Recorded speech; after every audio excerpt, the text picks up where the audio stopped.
राधे राधे भक्तजनों, आज मैं आपको श्रीमद् भागवत के प्रमुख पात्र में भाग्यवती यज्ञपत्नी के बारे में जो कथा का वर्णन किया गया है उसके बारे में बता रही हूँ। वृंदावन के सन्निकट कुछ याज्ञिक ब्राह्मण यज्ञ कर रहे थे।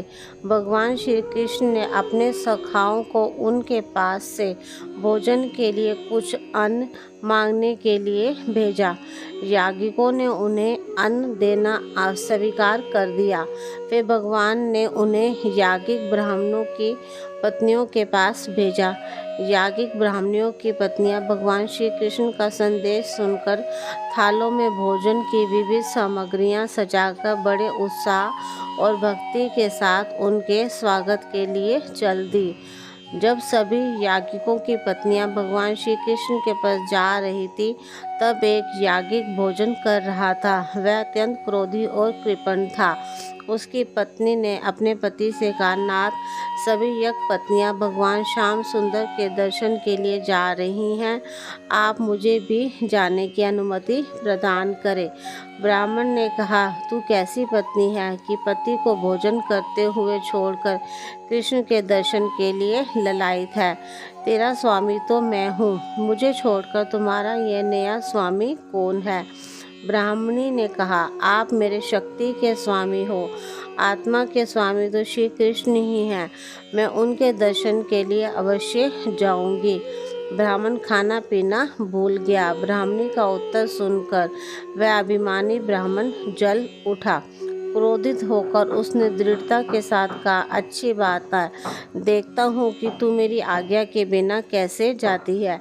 यह कहकर उस क्रोधी ब्राह्मण ने अपनी पत्नी के हाथों पैरों को रस्सियों से बांध दिया और स्वयं पहरे पर बैठ गया।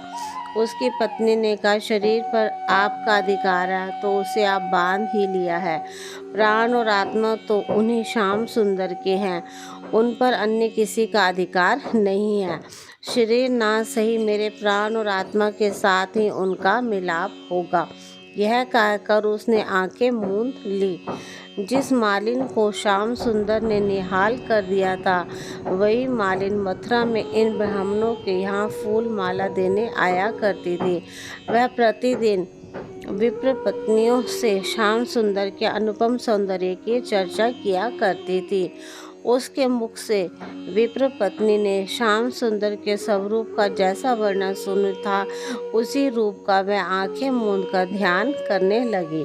उसने ध्यान में देखा, नीलमणि के समान भगवान श्री कृष्ण के शरीर की आभा है। उनके मुख पर काली काली घुंघराली अलकें लटक रही हैं। उनके गले में सुंदर पुष्पों की माला एवं अन्य आभूषण लटक रहे हैं। भगवान की कमर में सुंदर रेशमी पीली धोती है और कंधों पर सुंदर दुपट्टा है। उनके हाथों में मुरली सुशोभित है। मंद मंद मुस्कुराते हुए भगवान उसकी ओर अत्यंत प्रेम से देख रहे हैं। इस प्रकार ध्यान करते करते ब्राह्मण के श्वास रुक गए। ब्राह्मणी के शरीर से प्राण निकलकर भगवान के चरणों में प्रविष्ट हो गए। उसके नेत्रों के कोरों से अश्रु ढुलक पड़े।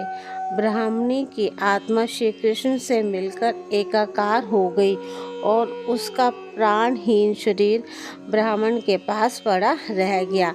यज्ञ पत्नी जैसा सौभाग्य ऋषि मुनि के लिए भी दुर्लभ है। राधे राधे भक्तजनों, यह मैंने आपको कथा सुनाई थी भाग्यवती